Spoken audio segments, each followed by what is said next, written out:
car somewhere and talking about all this. And I said, which do you prefer? And he said, oh, I definitely prefer LSD.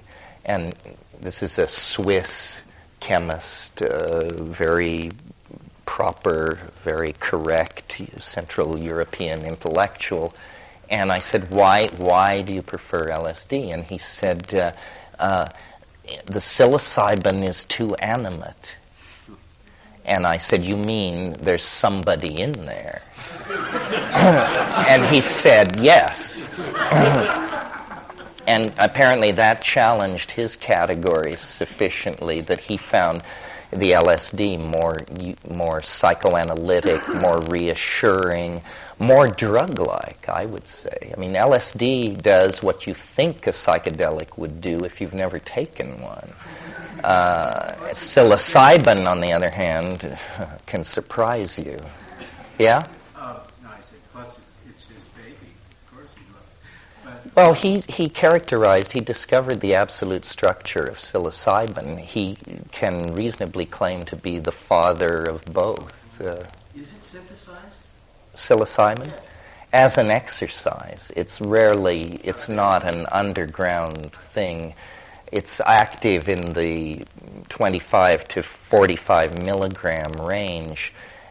To make tens of thousands of doses, you would have to have a very sophisticated, large-scale industrial pharmaceutical laboratory. See, the thing about LSD that makes it unique as a commodity, not as a drug, but as a commodity, is that it takes so little to get you off. I mean, there are 10,000 doses in 1 milligram. Yes, there's 2,000 doses in a gram. No, very, very, very few drugs are active in that range. Okay, so in terms of different kinds of properties, psilocybin being more animate, LSD being more psychoanalytic, are there any that are characteristically associated with sort of harsh experiences, opening the heart? Well, it's such a great sales pitch for any drug that nearly every drug has gone through a phase of being hailed as a love drug of some sort.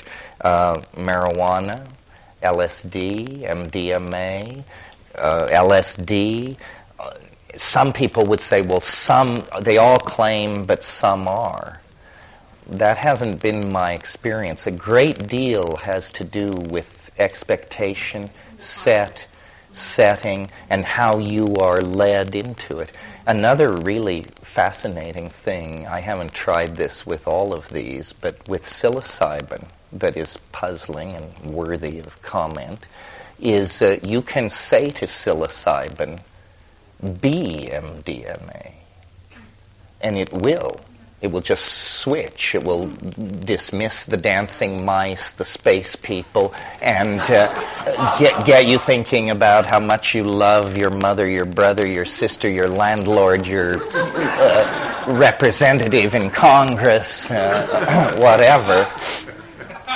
So, it's good to have the scientific pharmacological reductionist approach, but you have to sort of hold it simultaneously with the understanding that in the realm of mind, mind leads. And one of the things that I've grappled with is, when you get out on one of these things and it's very, very shaky, or you're having a hard time, you can always, if you're well educated in these things, go back to the chemical data and say, well, I only took 25 milligrams of psilocybin. Nobody has ever died from this. It's impossible to die from this, so forth and so on. But the deeper truth is, there's this horrifying quote from Jung. I think it's in The Structure of the Unconscious or something, where he says, the psyche has 1,000 ways to terminate a life that has become meaningless. And so you realize, it's stepping off the curb in front of the bus. You're responsible if you do this. This is happening because a decision is being made in your structure. So it's fine to have the pharmacological data, but you also really have to respect these things. And it is perfectly legitimate to pray for mercy and forgiveness in the tight spots. In connection with the heart question, I just finished Food of the Gods and I was totally drawn to the Buwiti tribe in Africa. And their plant, which I can't remember the Latin name. A Tabernanthe boga. Yes, and the reputation of it as an aphrodisiac, which was really kind of overshadowed in your literature by what it did for pair bonding, and how it was used in that culture to bond newlyweds and avoid divorce, which was easily attainable but very stressful because of negotiations on the return of the wife's dowry. And I was very impressed with that use of that psychedelic. Yeah, I mean, this isn't worth talking about because you'll be hearing more about all this. Since the middle of the last century, there's been this use in Gabon and Zaire of this plant called Tabernanthe boga. It contains a unique alkaloid, ibogaine, and several cogeners, isomers, and stereo and enantiomers. But the basic thing is ibogaine, and it's psychedelic. It has a reputation as an aphrodisiac, although this is a very complicated culture-based phenomenon. I mean, what is an aphrodisiac? Would you know it if you saw it? What does it mean? Does it mean prolonged erection? Does it mean heightened orgasm? Does it mean deeper empathy? Does it mean all of these? What would an aphrodisiac actually be like? Is cocaine an aphrodisiac? Is marijuana an aphrodisiac? The ibogaine, I've taken it a number of times. It is a very interesting and different from some of these other things. Several things about it that are different. First of all, it raises the concept of comfortable almost to a metaphysical absolute. I mean, this may relate to its aphrodisiac quality. You simply feel so comfortable that it's astonishing. There is some kind, and if you're in a situation where sexual carryings on are a possibility, it is very supportive, and it does extend erection, and it does extend orgasm. But more than that, it seems to create, and this is a kind of a paradox when you think of it as an aphrodisiac, it achieves this aphrodisiac quality through a strange kind of distancing, so that you are very cool. You are very cool, and hence you have enormous self-control, and lovemaking becomes extremely unhurried. A thing I didn't like about the ibogaine that has not been talked about much in the literature, but every single person I've ever talked to who's taken it has agreed that this is going on, is it does something to your optical pathway that I don't think is deep brain. It causes a shimmering, a kind of shuddering in the visual field that persists for 24, 36, 72 hours after you take it. And night driving, it becomes absolutely impossible because every light leaves a huge smear in your vision, and after a few minutes on the freeway, you just have to pull over and knock it off. Now, the people who've been using this for centuries don't probably do a lot of freeway driving. They do have ceremonies where they light and extinguish candles at various points, and but the way iboga is taken in among the Fang is fairly terrifying, because they have this notion that they say you must break your head open once in your life of taking it. And above, well, they teaspoon the raw ground root, and above 10 grams of that, you become semi-anesthetized, and then they force feed it to you. And there have been a number of deaths recorded from massive forced feeding of iboga. I take 4 grams in a capsule, and I have my hands full for the evening, definitely. So the thought of taking tablespoon after tablespoon of this is fairly daunting. And then the last thing to say about it, and how you will probably hear about it, is right now it's having a huge vogue, because a number of people who have come forward to say that it completely interrupts heroin addiction. And they have been convincingly enough able to make this case that NIDA, the National Institute of Drug Abuse, is now running trials in Florida. And there's a clinic in Holland, and there's a clinic in Belize. At this thing I just came from in Mexico, there was a guy there who had been a junkie his whole life, and he had just spent 2 weeks in this ibogaine clinic in Belize.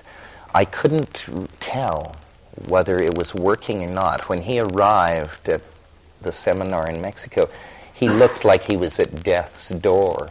I mean, the first morning, fell off his chair in a meeting like this. But by the end of the week, he looked perfectly normal and was a very chatty, active member of the group. Now, I can't tell whether he kicked or scored. But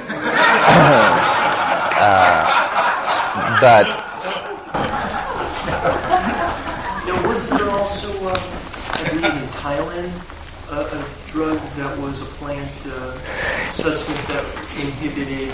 That's right. That's an interesting case. That's a plant native to Thailand and southern Burma, amusingly enough, because that's the very center of the world heroin production, called Mitragyna speciosa. That is a strange and not sufficiently researched situation. I mean, here you have Thailand, heroin everywhere, $5 a gram, addicts, social problem, this and that, and they have this plant which supposedly interrupts heroin addiction. The Thai government is furiously engaged in exterminating and persecuting this plant, and claims that it's highly addictive. The plant in Thai is called kratom, highly addictive, and has a peculiar presentation in that it blackens your face. And so kratom addicts can be picked out on the street. And interesting that we were talking last night about the black face of the angel of melancholy. I don't have a strong opinion about all this. It's an interesting idea to fight drug addiction with drugs. Certainly from a chemist's point of view, it's a reasonable strategy, because I don't know if you realize, but drugs to work have to go to places in your brain called receptor sites. And you can think of these receptor sites as rows and rows of locks. And you can think of the drugs as little keys floating in your bloodstream, and they fit into the lock, and when they turn it, then they are complexed to the receptor site, and no other key can get in there. And these receptor sites have different affinities for different kinds of compounds. So, for example, if the receptor site has a low affinity for heroin and a high affinity for substance X, and you simultaneously inject heroin and substance X, no heroin will be activated. It will simply be cycled out of your bloodstream because the higher affinity compound will replace it. A more dramatic example would be the way DMT works. Most of these hallucinogens, the so-called indole hallucinogens, are what are called serotonin antagonists. That means that they are competing with this brain neurotransmitter 5-hydroxytryptamine, serotonin, for the serotonin bond site.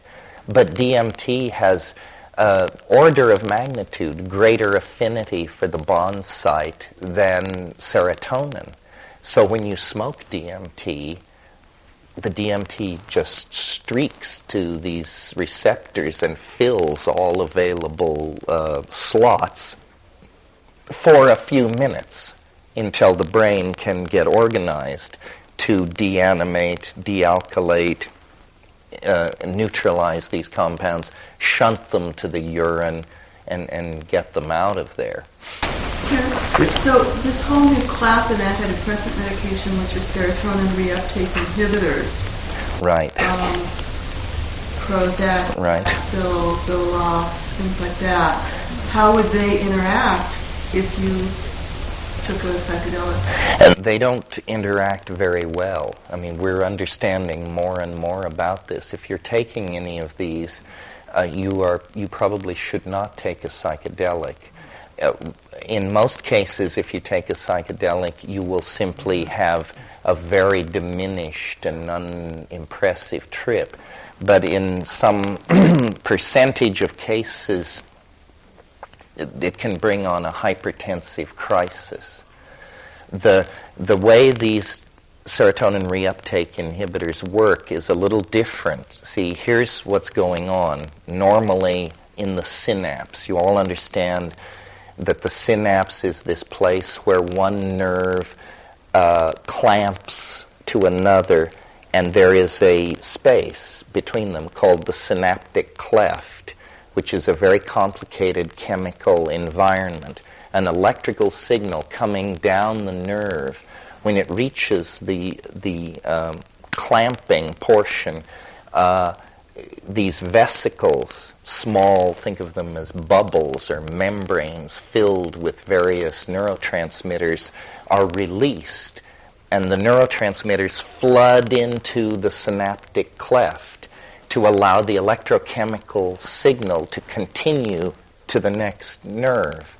And in ordinary metabolism, after a few milliseconds, the serotonin, which has allowed this signal to be transmitted, is reuptaken.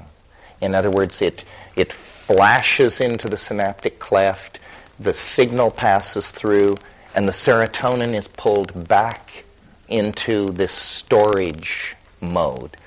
What Prozac and these other compounds do is they inhibit reuptake. So what that means is that you have very serotonin-juicy synaptic connections then. And this seems to feed back into our psychology as the feeling of well-being and so forth associated with Prozac.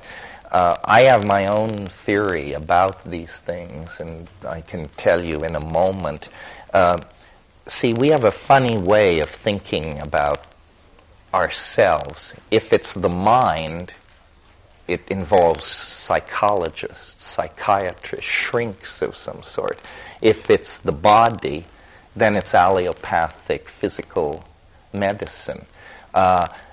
I have taken Prozac at times and found it very interesting.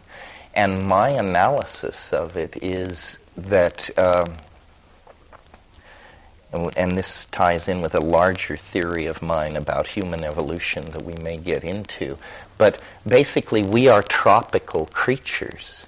We evolved in very close to the equator, and living in the temperate zone as we do, there is this thing called seasonal light deficit disorder, which is nothing more than the extreme form of what we all experience every year called wintertime. And the feeling I had on Prozac was that it was summer. That was simply, in a nutshell, what the feeling was. And so I think that we have evolved, we are carrying a kind of recessive gene or something. We don't produce enough serotonin to be living above 20 degrees latitude. So we all are subject to depression, but we culturally manage it. I mean, I know, every Labor Day they say, well, now everybody's going back to school, summer's over, the party's over. Well, if you're in Hawaii, this seems very artificial. You say, it's summer forever. But in the media coming from the mainland, you can tell that the whole mass mind is being massaged toward the idea of the coming of winter. So, I don't know all there is to know about Prozac by a long shot, and it seems to affect different people differently, and Zoloft something else. But I think that's a very fertile area for research, and we need some kind of serotonin adjusting medication, meditation, technique, therapy, dietary supplement, or whatever. And I don't think people should diagnose or consider themselves neurotic or mentally ill or somehow diminished if you have to take Prozac. I think it's a genetic thing related to this light deficit syndrome. It's a complicated situation. But no psychedelics. No psychedelics. They're also competing for these same receptor sites. I'm not a big advocate of mixing drugs anyway. I mean, if you really want to get out into unknown territory where there is the potential for danger, then start pouring these things together, And maybe I just have a fragile constitution. I mean, watching some of these people in Mexico, as I said to somebody this morning, the image I took away from one evening was of this woman who channels angels holding a syringe of ketamine in one hand and a bottle of salsa tequila in the other and saying, "Let's party!" Excuse me? Terence? Uh-huh. I wonder if you've heard anything about, there's an antipsychotic, a new class of agent called Risperdal, and an interesting situation. A woman I know has lupus and was experiencing paranoid hallucinations, visual hallucinations, but also just thought process paranoia. And the question was it entirely from the lupus, or did it have anything to do with the marijuana she smoked or the cocaine she snorted? Now, she was prescribed Risperdal, which is fairly new. And apparently after taking it, it immediately stopped these paranoid hallucinations. And she still gets high, but she doesn't have those negative effects. Have you heard of it? I don't know what that drug is. That's very interesting. Chemically, it's been out about a year or two. Cocaine, the dark side of cocaine is very paranoid. The reason people don't always agree with that assessment is because the style of taking cocaine is hypersocial. But years ago, I used to play around with it, and I had some friends in Berkeley, and I would go down and we would score a gram and have a big evening. But then I always had this 2-hour drive home to Sonoma County, and driving along the darkened freeway in the middle of the night, carrying this load and watching it, I couldn't recognize myself. I could not believe how dark and peculiar the fantasy and the the expectation was. So, it's a funny thing the way people relate to drugs. Many people take them in environments that couldn't be better designed to suppress the effect of the drug. For instance, crowded singles bars, noisy social environments with everybody hitting on each other, and loud music, and lots of activity, and maybe lots of vigorous dancing. Well, this is an environment designed to suppress drug effects. You may get loaded to some degree, but to really see what these things do, you need an atmosphere of quiet, sensory-deprived darkness. And then, you can actually tease the stuff out. We in the West, probably coming down through Freud and before, have the idea that introspection of all types is considered morbid. It's considered narcissistic. A person drinking with their friends somewhere, that's considered a pleasant picture. But a person alone in a room taking a drug is considered a picture of alienation and severe dislocation from the social matrix and so forth. I've always done drugs that way, alone, high doses, low sensory input, and it's not for everybody, but it certainly throws these things into high relief. Good point. Yes, good point. We haven't mentioned this, or I just mentioned it, but this is something new and very interesting and very challenging to everybody's categories, which is, in the last couple of years, a new psychedelic has been discovered that has surprising implications chemically, psychologically, botanically, and every other way. And here's the story. For 30, 40 years, there has been a plant, and actually it's on this list. It's at the top of the list, Salvia divinorum. And it was carried in all the ethnobotanical descriptions of what's going on in Mexico. It's a powerful name for a herb. Oh, yeah. Salvia divinorum, the diviner's mint.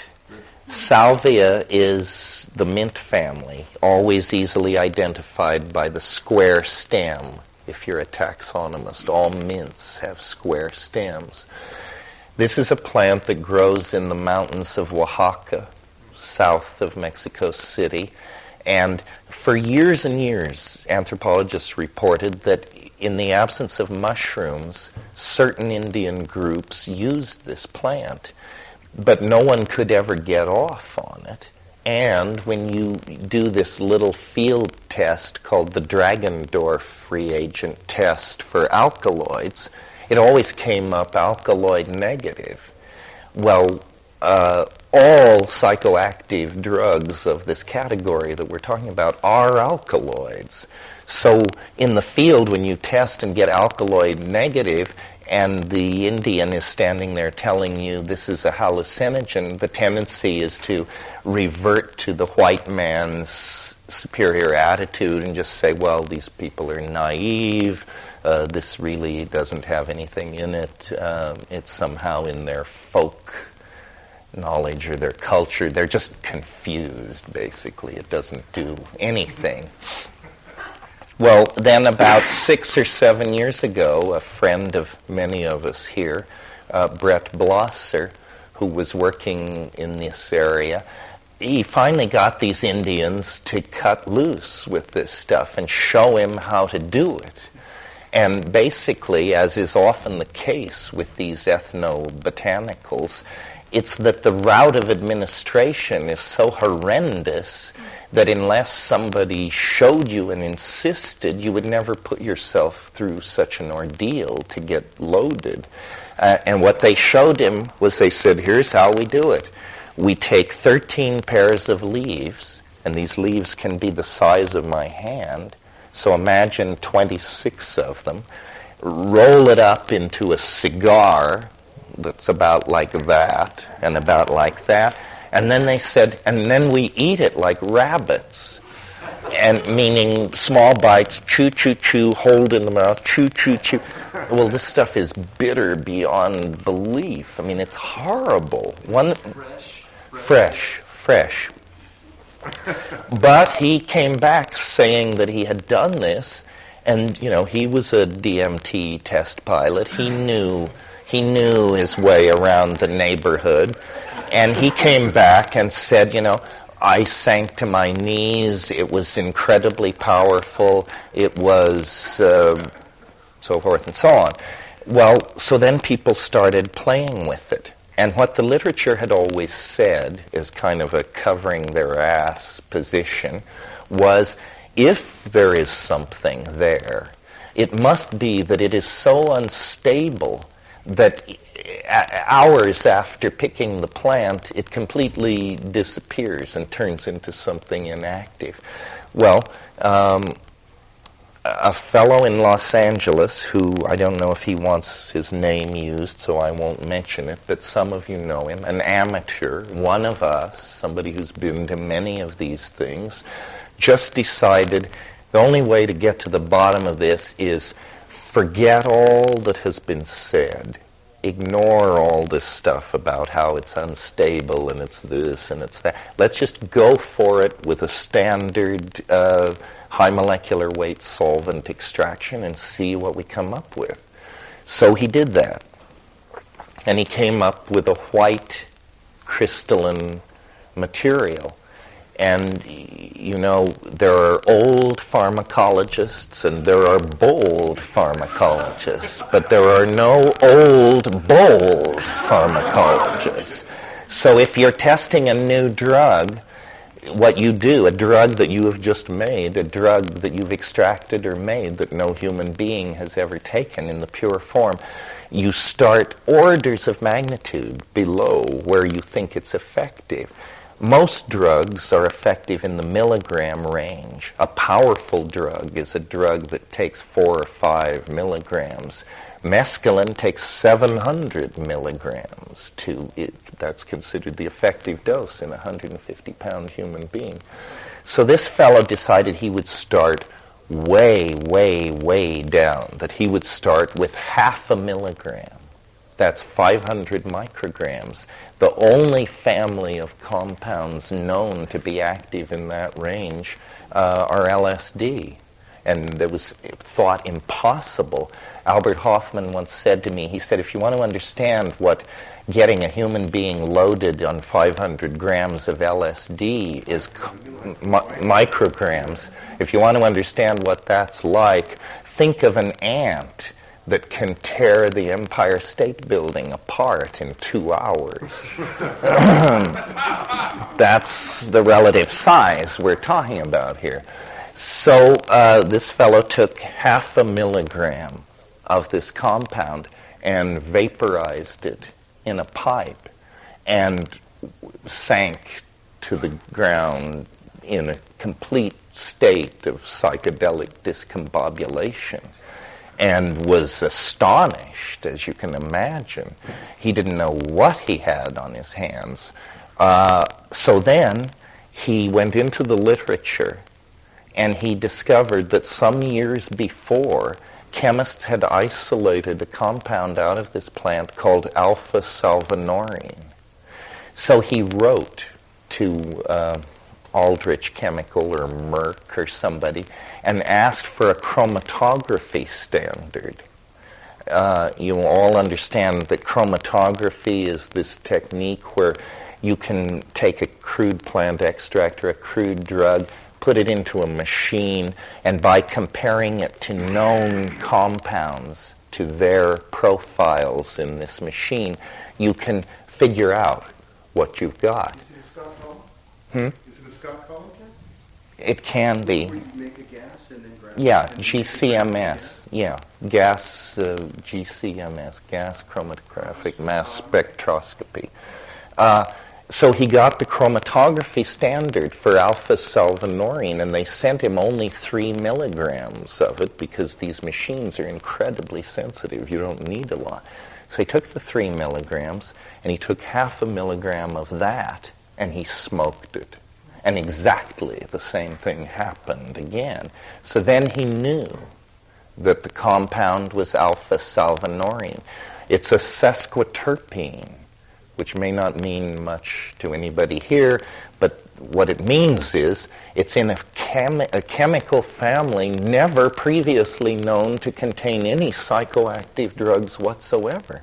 So here, 35, 40 years after LSD, coming from a plant, is a psychoactive drug active in the microgram range. And most people who've taken it believe 1 milligram is an enormous overdose. I have taken the plant several times and find it to be completely fascinating. The way I do it, the reason I haven't done the pure compound is because a friend of mine who's an MD and a clinical psychologist and who does drug research, but who probably doesn't want his name mentioned here, he's as hard-boiled a character as there is, and he took it, and it completely knocked him off his pins. For a couple of weeks, there was great concern. He could talk of nothing else. And during the experience, one of the somewhat disturbing aspects of this compound is you, unlike the psychedelics we're talking about here, you undergo a complete break with reality, but you don't stay still. You move around, you curse, you open and slam drawers, you rush around in a strange and manic fashion, which you don't remember at all afterwards. So we've created a protocol for doing it, which is the rope 'em to a tree protocol, which is very effective.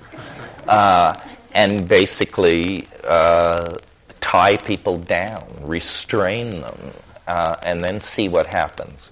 The descriptions of the pure compound by DMT test pilots are that it is at least as challenging and weirder in some ways and in a completely different direction.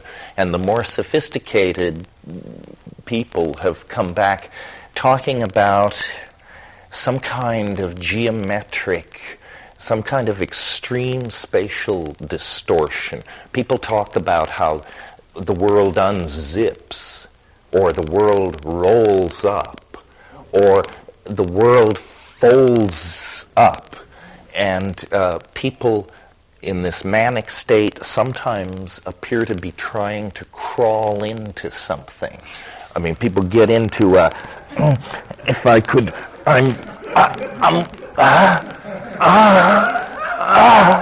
this kind of thing. Well, fun is not what we're here for. This is philosophy with the gloves off.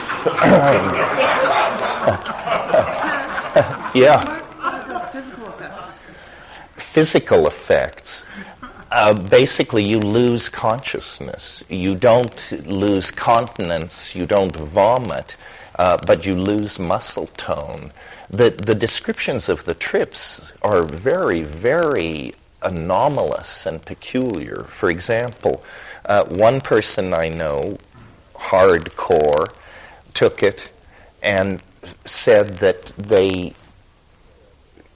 it was some kind of, again, this spatial distortion, some kind of cubist thing where they could simultaneously see the inside and the outside of their body. And not in X-ray vision, but somehow he said that his body was sliced. He was in many pieces. And in the edges, he could see into the meat. And it was very confusing and visceral and so forth.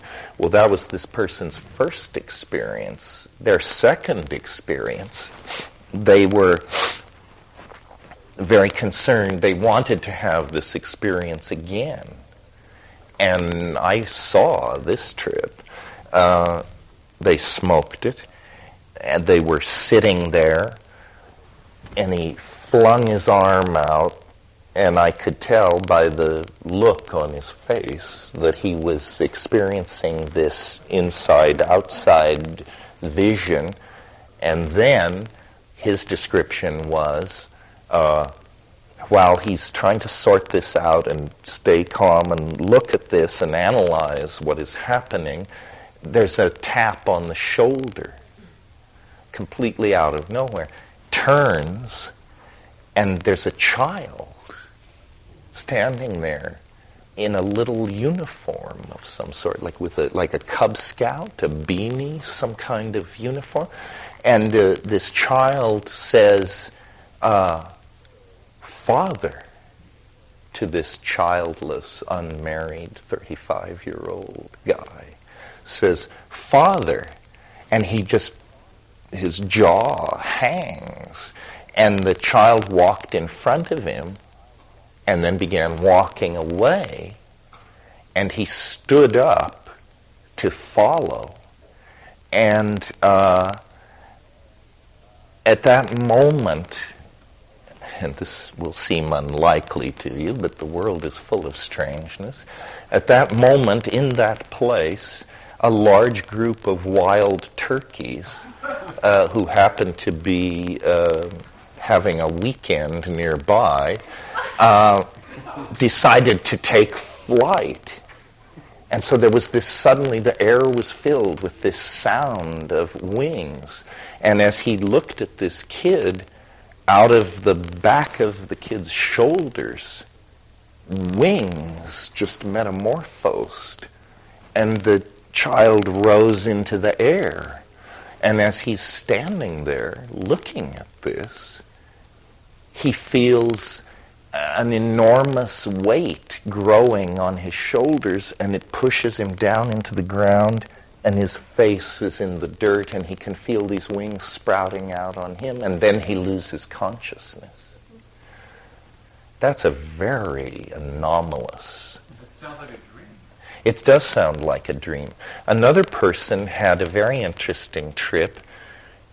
Again, the pure compound. He said, the first thing that happened was I found myself on the back porch of my aunt's house when I was a child. And as I tried to coordinate this environment, I found myself on the balcony of an apartment I had when I was at UCLA. And as I tried to come to terms with that, I found myself on the porch of a hotel I stayed at in southern Thailand 2 years ago. And so the conclusion was that this was some kind of a memory thing and that he had hit the porch file. And there were just a bunch of porches backed up here. Porch A, Porch B, Porch C. Or it does sound like time travel to some degree.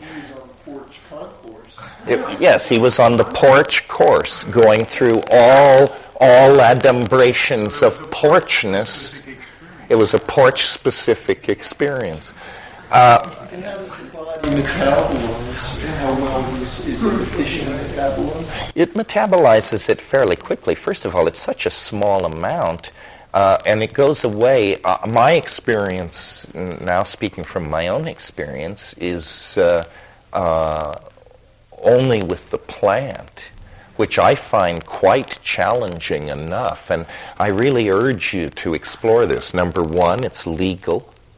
Number two, you can grow it in your apartment. It's a pretty plant. You don't have to kill it to use it. In other words, it isn't the roots, it's the leaves, and it's very willing to produce these leaves. I've done it a number of times. At first, it was elusive, and my attitude is always, if it's legal, it ain't going to work. But, and that just being a cynic and knowing how life works. But I took it, the first time it worked, it was interesting, actually, how it approached me. I had been hearing about these horrendous pure compound trips, and somebody said, well, when are you going to do it? You've got to do it. How can you not do it? You're up there talking about all this. You have to do it. So I had a lot of confusion in my life, as usual, at that time, and emotional upheaval and this and that. I was not eager to expose myself to this drug.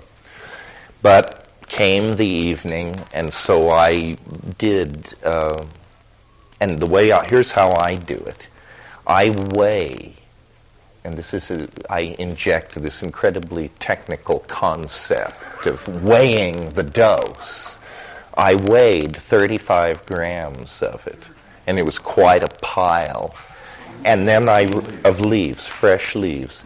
And then I removed the mid-vein from these leaves in order to lower the volume so I could get it in my mouth.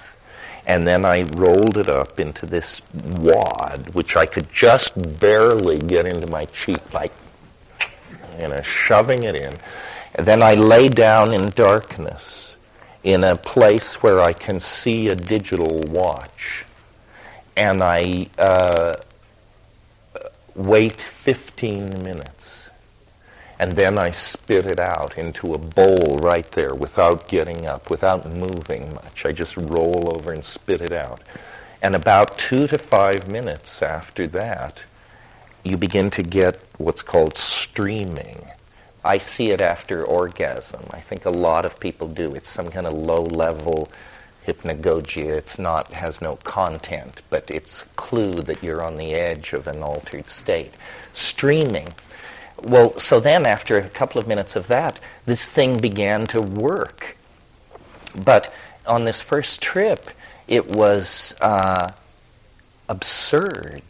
It was little blue kittens and little pink bunnies, and they were doing kick-step like the Rockettes in lines, and there were little bluebirds pulling ribbons through the scene that said, "Don't worry, don't worry, don't worry." And I was looking at this and thinking, a psychedelic drug for 5-year-olds?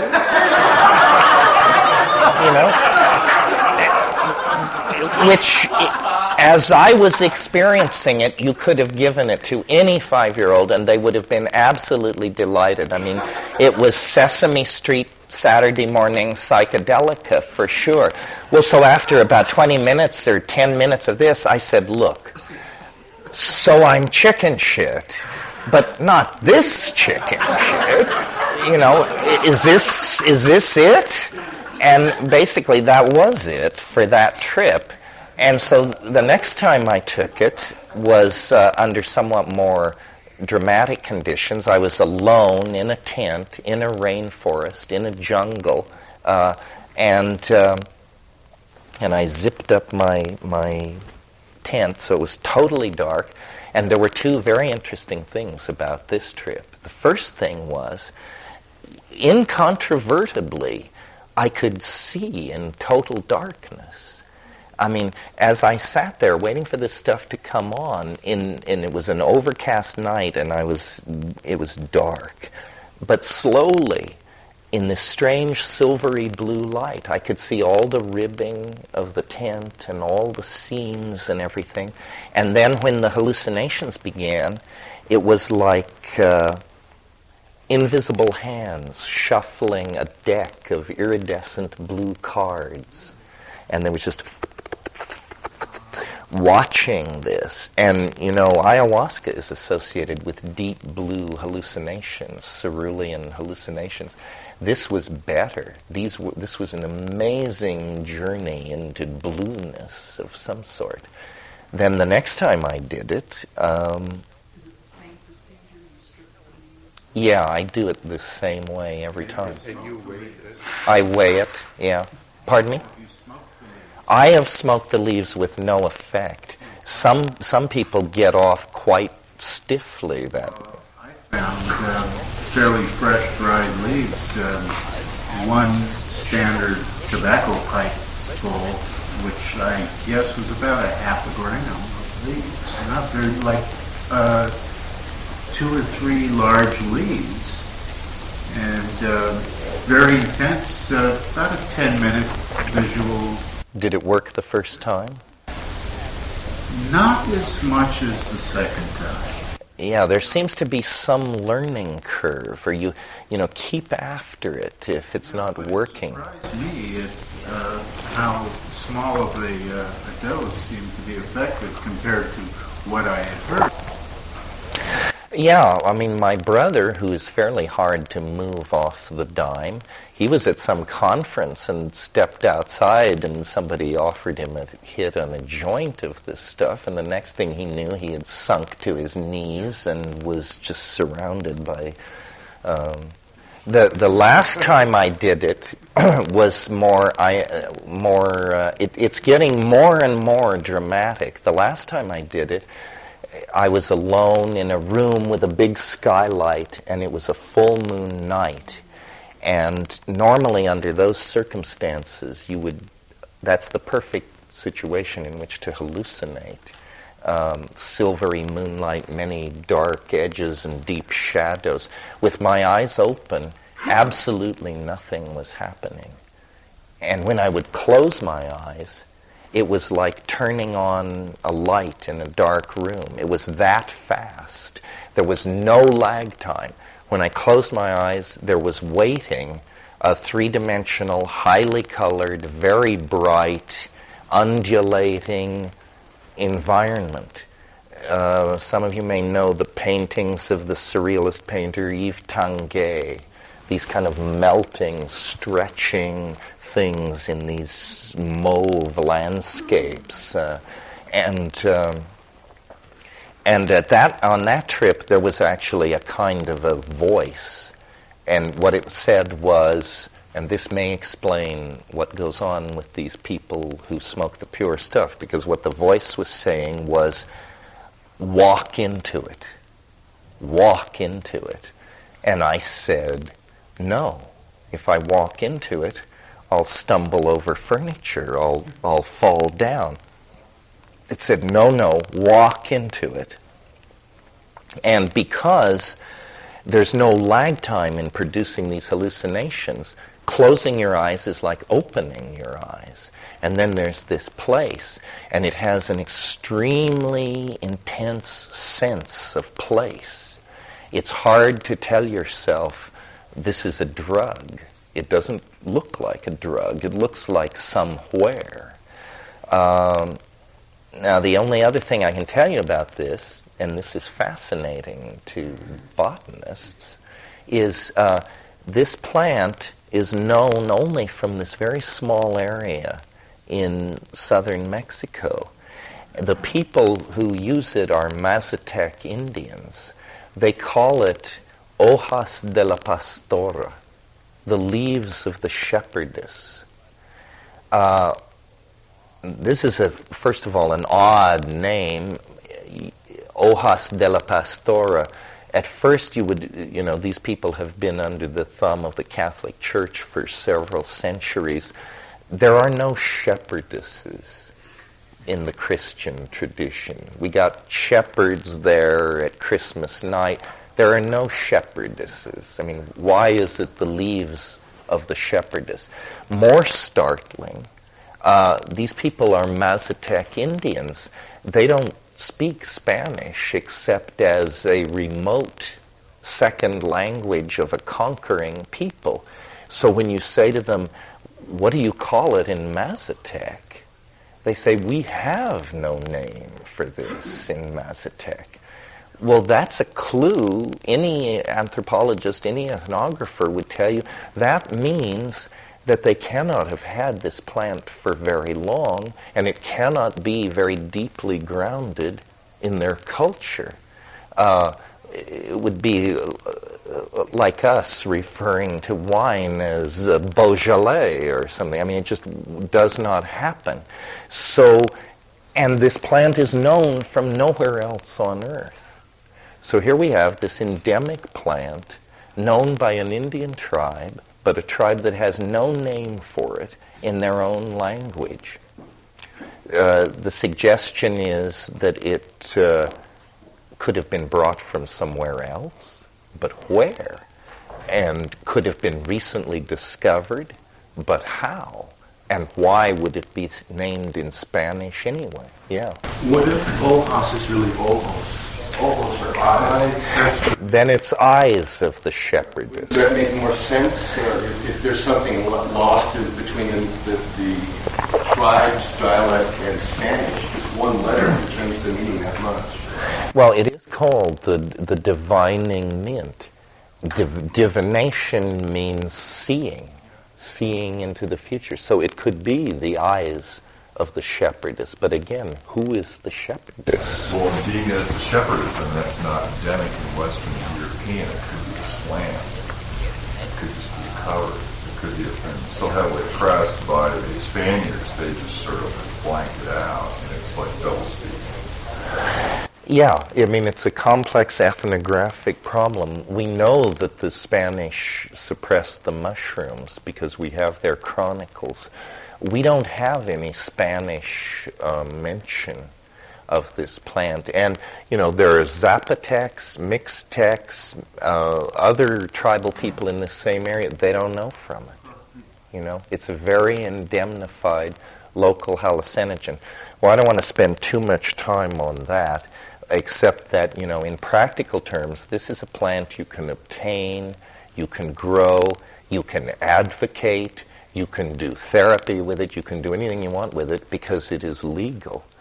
And but the pharmacological profile is unknown, the pharmacodynamics are unknown, and what will come out of this is not clear. This plant is closely related to coleuses, and coleuses have for a long time had a reputation that there was something funny going on there. Well, now there is this new analytical technique called, I can't remember the acronym, but it involves using liquid CO2 as the solvent, rather than, say, petroleum ether or alcohol or chloroform or something like that. If you use liquid CO2 as a solvent, you get out microgram quantities of things which would otherwise be destroyed by the heat of ordinary chemical extraction. So they've gone into the salvia and into these coleuses, and there's an entire family of these diterpene psychoactive compounds, all microgram active, and none have their pharmacology yet characterized. So if you are a research pharmacologist or a drug designer, check the literature on this. This is a really interesting area to work, and who knows what treasures will be found along these new chemical pathways. Yeah. You mentioned one experience you had where it was hard to remember that it was a drug, and you talked about how it felt like a phrase. Do you ever forget it's a drug? The only time I've ever forgotten it was a drug was on ketamine. Ketamine, see, what I like about DMT especially, but all these alkaloids, is in a certain very important sense, they do not affect my mind. They affect my visual pathway, they affect my perception, they affect my somatic self-image, but the part of me that is watching, the part of me that is saying, pay attention, remember, analyze, understand, is not ever interrupted. On ketamine, I lost the concept drug. Well, once you lose the concept drug, you don't know where you are. You can't remember that it was ever any different. You wonder why this question is being asked, And then after a few minutes of this, suddenly you have this revelation. I'm stoned. That's what's happening. And then it's like it all comes rushing in at once. That's right. That's it. I took a drug. I'm a human being who took a drug. I'm a human being who took a drug, who's lying on the floor of an apartment in Santa Monica with friends. And you say, oh, got it. Now I know what to do with it. And then watch, and then you have the trip. But before that, there's just this vaguely posed question like, what? And so I found that not so useful. If it destroys the recording apparatus of the experience, then you're not taking a lot out of it. And ketamine is known for that. I mean, people cannot say very much about it. People have a lot of trouble saying much about many of these things. I think that's a learned skill, narrative ability to keep your wits about you in those places and to try and bring back some kind of coherent metaphor. It's very difficult because you're essentially trying to download a higher dimension into not only three-dimensional space, but three-dimensional space linguistically defined by American culture and historicity and so forth and so on. But to the degree that you can slowly move the benchmarks out, that's where we learn something. You know, we need to build collective models. You know, the strange thing about opium is that it's so endlessly fascinating while it's happening, and there's just nothing to be taken out of it. It apparently does not transcript into short-term memory. And I've seen this with other drugs. This is definitely a real issue. Some drugs apparently do not download themselves into RNA transcription for memory retention. And so you have an extremely full experience in the moment, but the moment it's over with, all you can say is, boy, that was strange. Yeah. The idea that the observer alters what is observed just by the act of observing.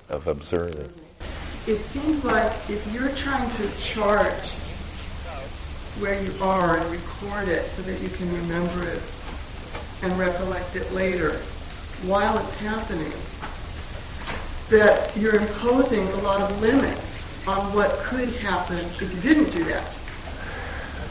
If you didn't try to download it into description. Yeah, have you ever done that where you suspended that and then saw what you could get from it afterwards?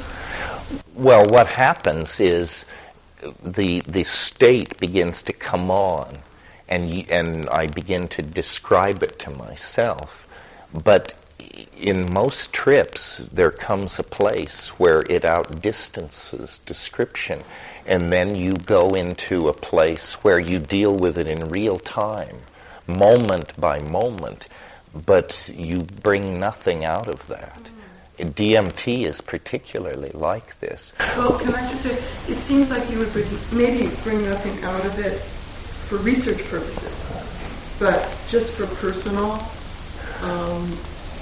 enhanced consciousness, revelations or transcendent experience, it seems like you could even go deeper into it, but maybe lose the research value. Well, how can you tell? How it changes your life. Oh, how it changes your life. Sure. Obviously, these things have effects which are not verbalizable, but I don't think you enhance those effects by ceasing to attempt to verbalize. In other words, attempting to describe it doesn't take anything away from it, because description will always fail. It's very You know how you can have a very complex dream, and then the alarm rings, and by the time, literally, that your feet hit the floor, it's gone. And you can almost feel the pieces, the fragments flying out through space as you try to hold, and then it's gone. Well, what's happening there is the dream is also being shunted around RNA transcription. You can't remember it because you have no memory of it. And that's what these high-dose drug states are.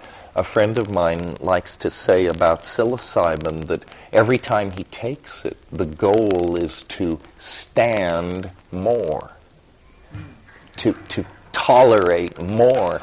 And as you build, it tests your metaphors, you know. Can you build a net that can hold this beast?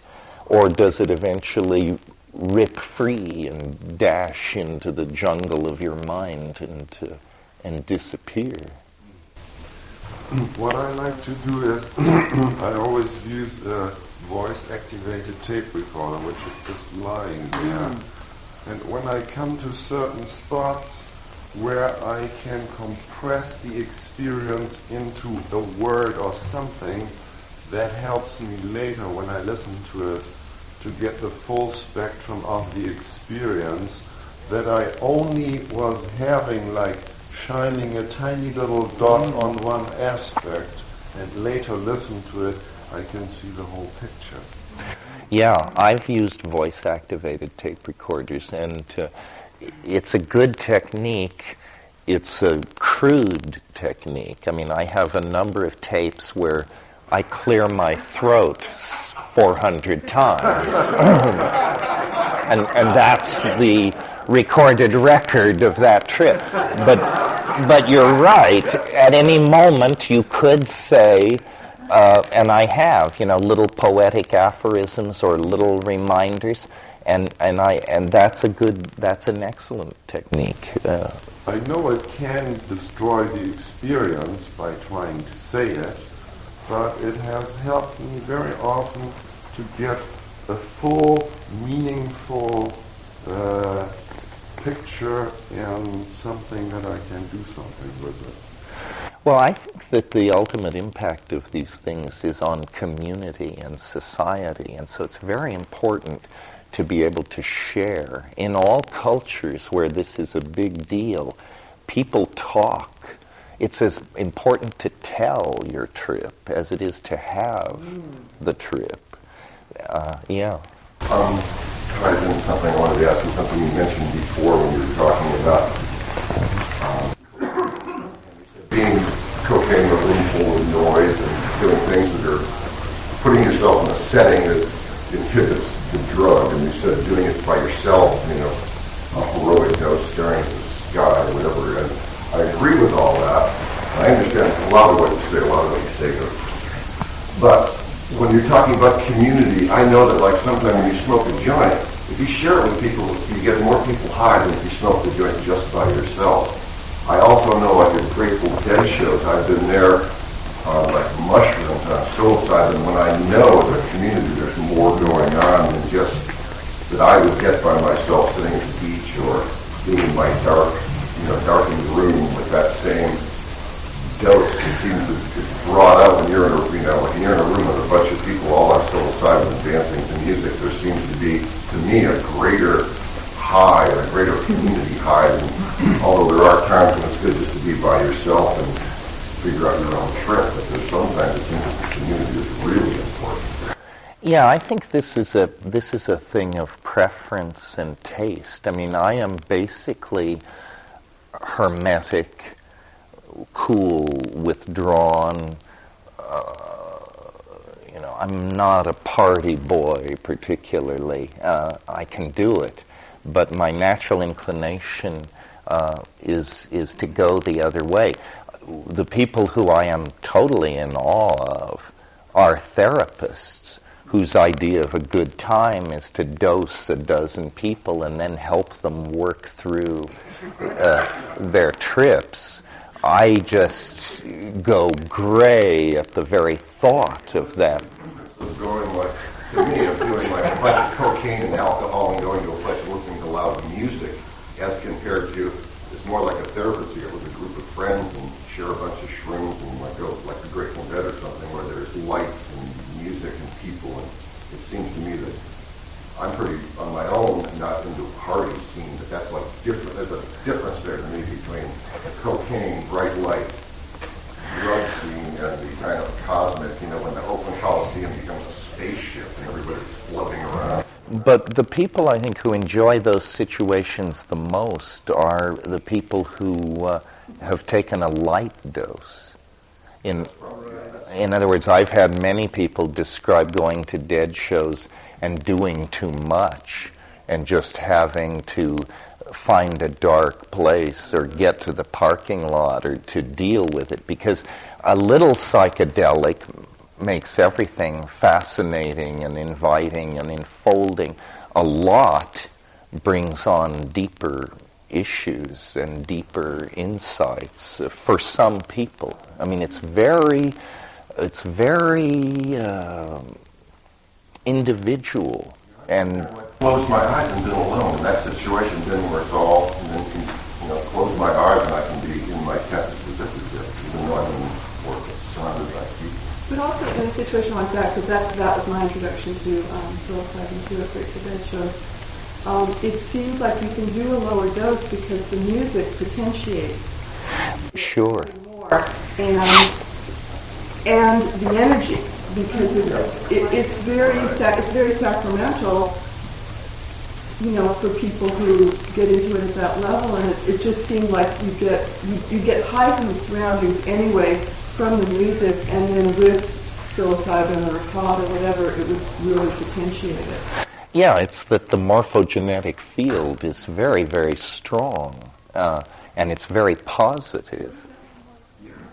Well, simply the sum total of all the Grateful Dead shows and of all the Deadheads and of all the talk about the Grateful Dead show, you come into an aura where expectations of what is going to happen are very strong and defined, where if you go alone, you basically have reduced the environment to your own body and past history.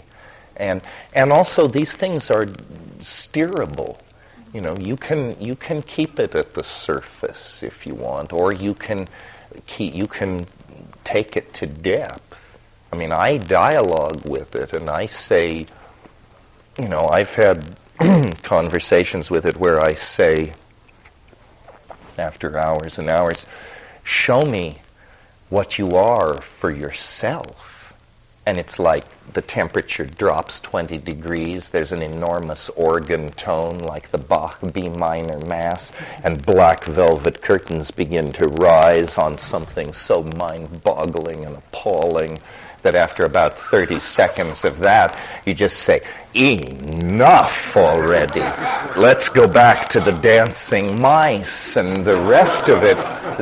Because it seems to know what your limits are, and it's willing to let you test those limits. But there's no doubt that there are things not only that no one has ever looked upon, but that no one can ever look upon because. Do you think you're exploring anything more than your own morphogenetic field? Well, that's the $64,000 question, isn't it? Is there anything here? Is there anybody in here but me and my fears and my hopes and my projections and my complexes and my? Eventually, I think maybe this question just gives way to the realization that it's a pointless distinction. You have to deal with this world if you choose to. People can go from birth to the grave and never have a psychedelic experience, or maybe they have it at the brink of the grave, but we don't hear about that. But it is an avoidable dimension.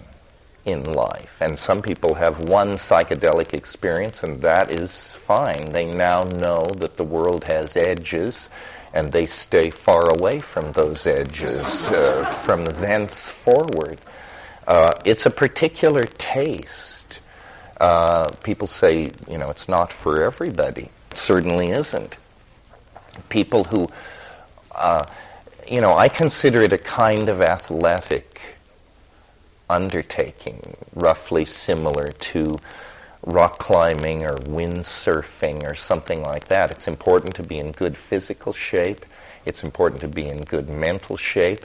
And it's also important to take yourself lightly enough that if it slams you, you can climb back on your board without too much self-doubt and introspection, because it will. It's like surfing. But a curious thing about it is, and maybe this applies to surfing too, I don't know, but there is something like beginner's luck. I have heard people say, call it silly Cybin, or say they've never had a bad trip on mushrooms. Well, congratulations. Just keep your fingers crossed, because it's a very, very tricky, delicate balance. And you learn as much from the deep, hard trips, if not more, than you learn from the... Find something, some people trip and find what's going on, something terrible, and other people, sometimes you can just observe it, like you said, and you go, wow, what's going on here? And it's maybe terrible and frightening, but you accept it, and some people don't want to accept whatever's terrible and frightening and back away from it or whatever. Well, there are different kinds of terrible and frightening things. There is discovery of something in your own past, traumatic, that you lost. That's rare, but devastating. There's also fear of madness. This is my particular thing. I don't think these things can kill me, but I'm very aware that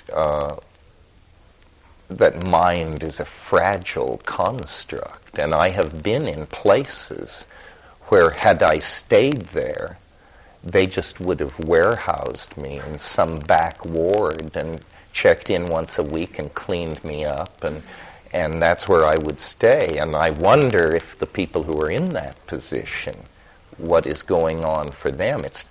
It's horrifying to think that some of these places you pass through for a few moments might persist for hours, days, weeks. Cross your eyes recurrently, you keep doing it and stay like that. Yeah.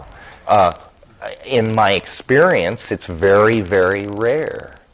And people who have terrible difficulties with psychedelics usually show all the signs of being unstable or marginal before they go into it.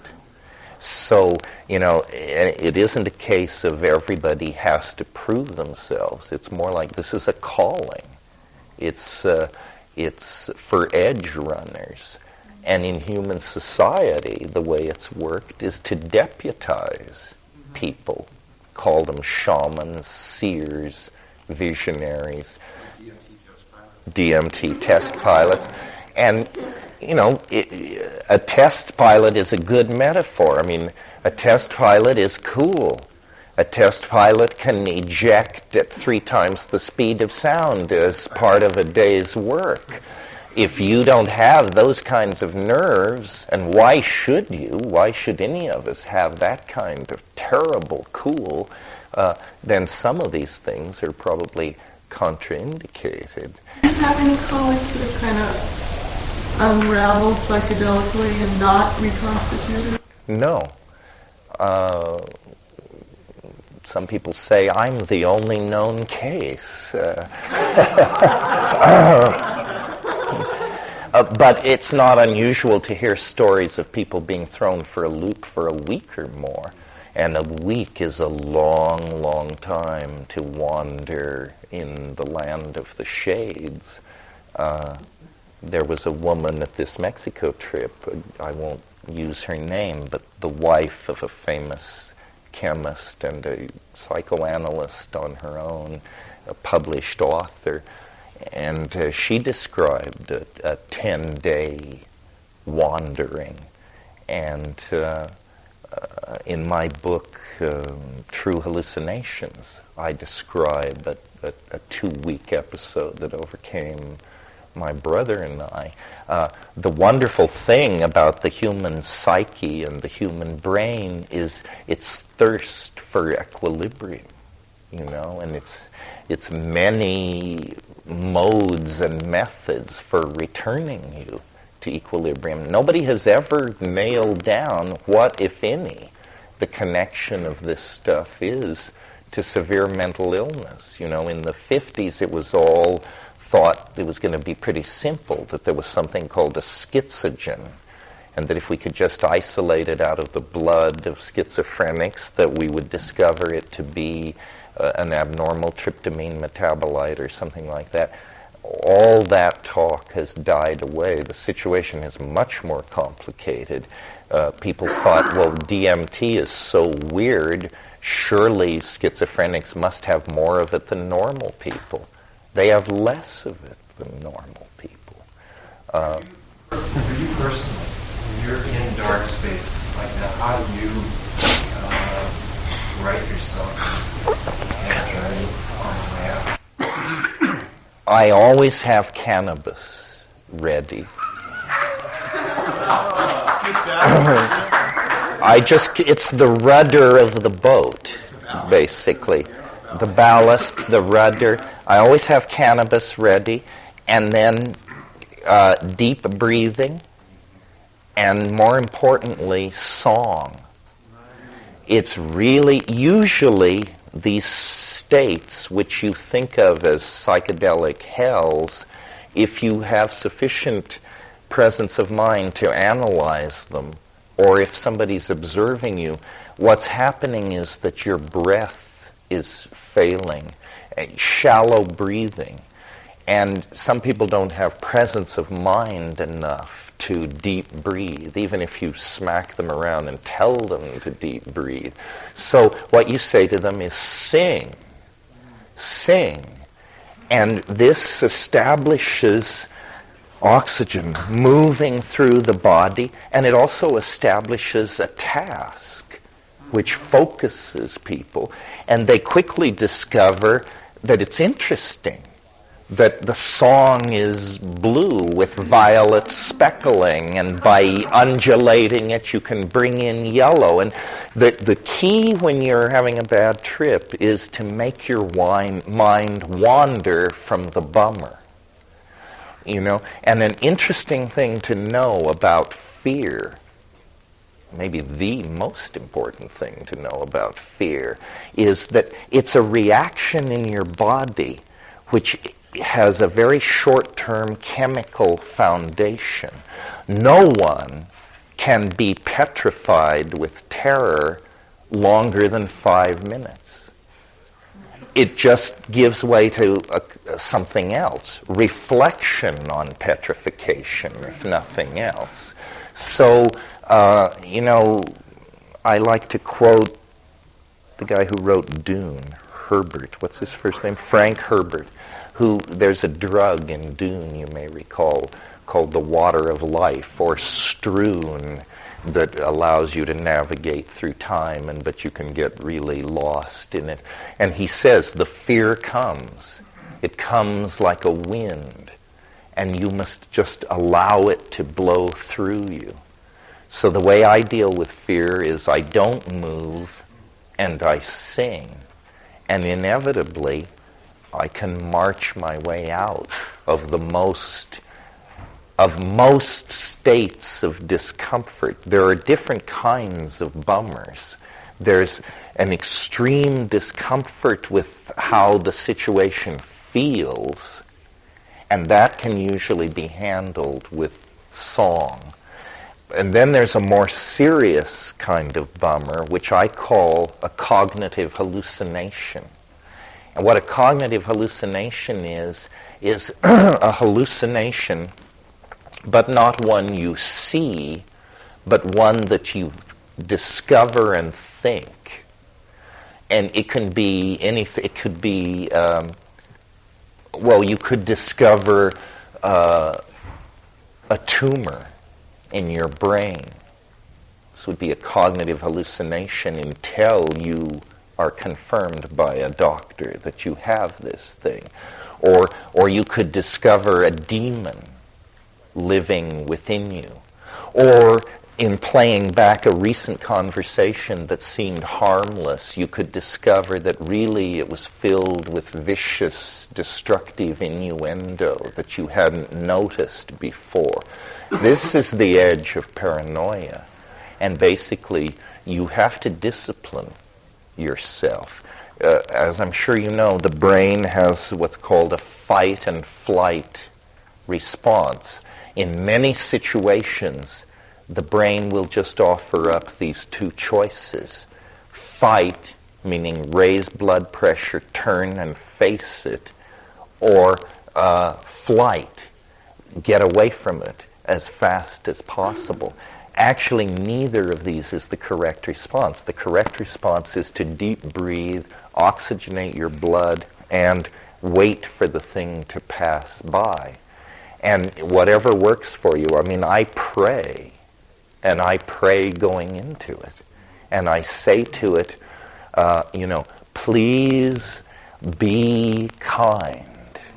I am completely at your mercy. And what I do is I take large enough doses that I am at its mercy. You cannot cheat the house. So do not try to take, there is nothing worse than a half dose of psilocybin. Nothing worse. Because it leaves you in a real wasteland. So I say to it, I have taken enough that I am your creature. You can destroy me. You can exalt me. Please exalt me. If you can't exalt me, please be brief. And, I've never not made it back. You're listening to the